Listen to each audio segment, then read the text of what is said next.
मैं हरकेश मीना सहायक आचार्य राजनीति विज्ञान, राजकीय महाविद्यालय लाहौर। आज हम बीए पार्ट सेकंड में पॉलिटिकल साइंस के सेकंड पेपर में मूल अधिकारों के बारे में पढ़ेंगे।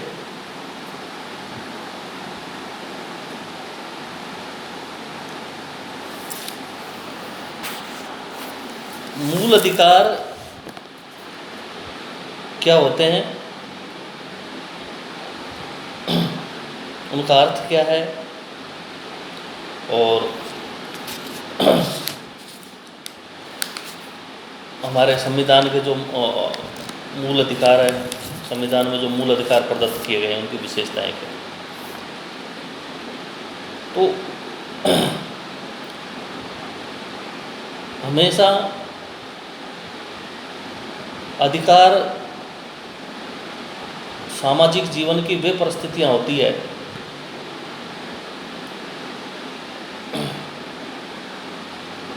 जो हमारे सर्वांगीण विकास के लिए आवश्यक होती है। उसके बिना कोई भी व्यक्ति अपना सर्वांगीण विकास नहीं कर सकता।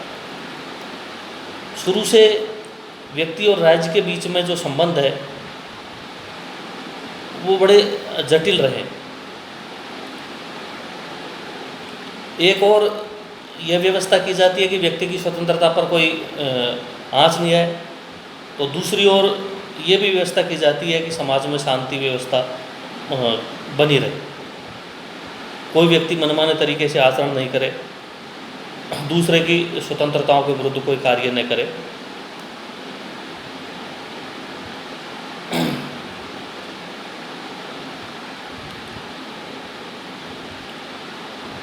सर्वप्रथम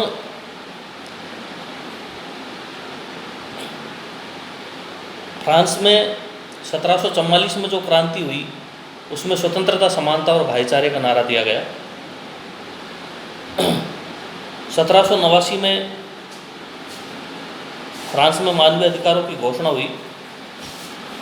उसके बाद अधिकार पत्र आया और 10 नवंबर 1948 को संयुक्त राष्ट्र संघ द्वारा मानवीय अधिकारों की सार्वलौकिक घोषणा को स्वीकार किया गया।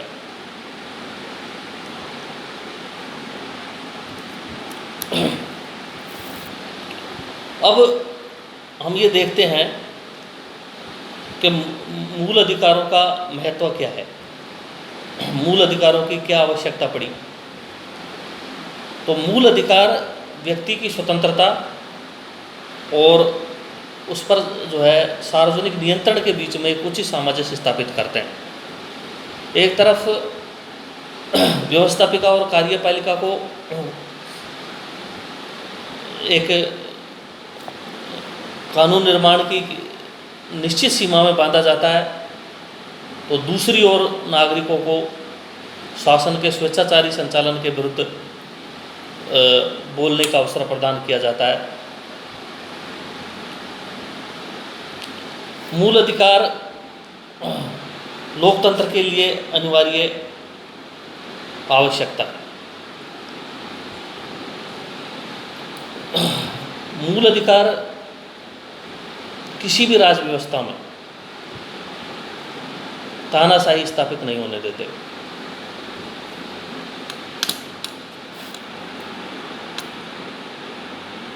मूल अधिकार मूल इसलिए कहलाते हैं कि एक तो इनके बिना व्यक्ति का सर्वांगीण विकास नहीं हो सकता। व्यक्ति का मानसिक, भौतिक, नैतिक इन विकास के लिए मूल अधिकारों का होना आवश्यक है, इसलिए इनको मूल कहा जाता है। दूसरा, इनका मूल अधिकार इसलिए कहा जाता है कि देश की जो मूल विधि है, जो कानूनों का जो मूल स्रोत है संविधान, उसमें इनका वर्णन किया गया, उसमें इनकी व्यवस्था की गई है। मूल अधिकारों को जो है संविधान में दिया गया है, लिखित में दिया गया है, इसलिए इनको मूल कहा जाता है।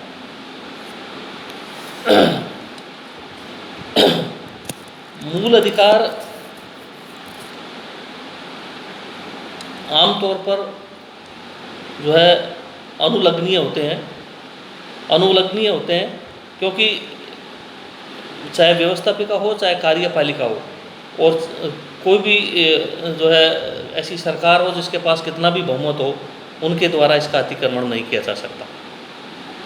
और ये मूल अधिकार न्याय योग्य होते हैं। अर्थात यदि आपको ये लगता है कि हमारे मूल अधिकारों का हनन हो रहा है तो हम उनकी रक्षा के लिए न्यायालय की शरण ले सकते हैं। इन कारण से इनको मूल अधिकार कहे जाते हैं। अब हमारे संविधान में जो प्रदत्त मूल अधिकार है उनकी विशेषताएं क्या क्या है। संविधान में प्रदत्त मूल अधिकारों की विशेषताएं ये है कि संविधान, एक तो ये है कि हमारा जो संविधान है उसके भाग 3 में मूल अधिकारों की व्यवस्था की गई है, और ये एक विस्तृत अधिकार पत्र है। संविधान के अनुच्छेद 12 से लेकर अनुच्छेद 35 तक जो है मूल अधिकारों की व्यवस्था की गई है, और एक एक मूल अधिकार की एक एक अनुच्छेद की जो है व्याख्या की गई है। इसलिए एक विस्तृत अधिकार पत्र है। और दूसरा ये है कि मूल अधिकार, हमारे जो संविधान में प्रदत्त मूल अधिकार है वो व्यवहारिकता पर आधारित है, वास्तविकता पर आधारित है। जैसे कि उदाहरण के तौर पर सभी को समानता का अधिकार प्रदान किया गया है, लेकिन इस समानता के अधिकार के साथ साथ व्यवहार में जब हम इसको लागू करते हैं तो कई प्रकार की ऐसी परिस्थितियां हमें देखने को मिलती है कि सभी लोगों के साथ में जो विकास के सभी लोगों को विकास का समान अवसर प्रदान कर दिए जाए, तो कुछ लोगों को स्थिति ऐसी है कि वो इतने पिछड़े हुए हैं कि वो उनका लाभ नहीं उठा सकते। इसलिए उनकी विशेष व्यवस्थाएं, उनके विकास के लिए विशेष व्यवस्थाएं की गई है। अतः संविधान में समानता का अधिकार के बावजूद भी जो है दलित और पिछड़ों को और जो विशेष रूप से विकास की दौड़ में पिछड़े हुए हैं उनको आगे बढ़ने के लिए संविधान में विशेष व्यवस्थाएं की गई है। अगला हम ये मान सकते हैं कि हमारे जो संविधान में मूल अधिकार हैं वो सीमित है, निरंकुश नहीं है। संविधान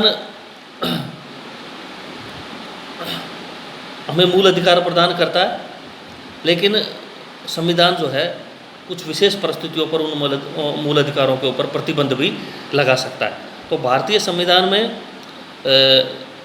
मूल अधिकारों पर कभी कभी विशेष परिस्थितियां आने पर प्रतिबंध लगाने की व्यवस्था भी की गई है। इसलिए हमारे जो संविधान में मूल अधिकार प्रदान किए गए हैं वो निरंकुश नहीं है। और हमारे संविधान में किसी प्रकार के, जैसे जो अनेक पाश्चात्य विद्वानों ने प्राकृतिक अधिकारों की कल्पना की, तो इस प्रकार के प्राकृतिक अधिकारों के लिए भारतीय संविधान में कोई स्थान नहीं है। हमारे संविधान में उन्हें किसी प्रकार का कोई स्थान नहीं दिया गया है। भारतीय संविधान में जो अधिकार प्रदान किए गए हैं वो सारे के सारे जो है मानवीय अधिकार हैं, और उनका जो है संविधान में स्पष्ट रूप से वर्णन किया गया है। इनके अतिरिक्त किसी प्रकार के कोई प्राकृतिक अधिकार की कल्पना नहीं की गई है।